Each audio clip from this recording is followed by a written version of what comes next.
జగిత్యాల జిల్లా కొరుట్ల నియోజకవర్గం మెట్పల్లి పట్టణంలోని సబ్ రిజిస్టర్ కార్యాలయంలో ఉన్నాం. ఇక్కడ గంట సేపటి నుంచి ఏసీబీ రైడ్స్ అనేది కలకలం సృష్టించినట్టు మనకు తెలుస్తూ ఉన్నది. ఒకసారి మనం చూసుకున్నట్టయితే ప్రస్తుతం మనం ఈ రిజిస్ట్రేషన్ ఆఫీస్ ముందున్నాం. ఈ కార్యాలయంలో ఎవరిని కూడా అంటే బయట వ్యక్తుల్ని అనుమతించలేనట్టు కొడుతూ ఉన్నది.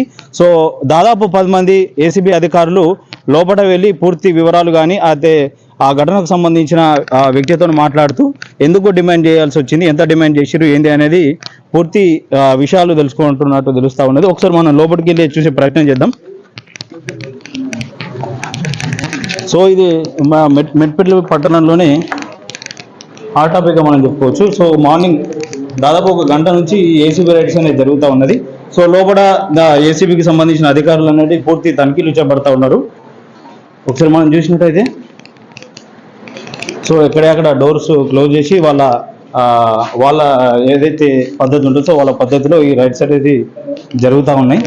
సో ఆఫీసర్లు వచ్చిన తర్వాత ఎలాంటి విషయాలు బయట పడతాయి, మరి ఇందులో ఎవరెవరు ఆఫీసర్స్ ఉన్నారు, ఎంత మేరకు లంచం డిమాండ్ చేసిరు, మరి ఆ బాధితుడు ఎవరు, ఆ బాధితుని ఎన్ని నెలల నుంచి ఇబ్బంది పెడతా ఉన్నారు, ఎంత డబ్బుల కోసం ఇబ్బంది పెడతా ఉన్నారు అనేది పూర్తి వివరాలు మనకు తెలియాల్సి ఉన్నది.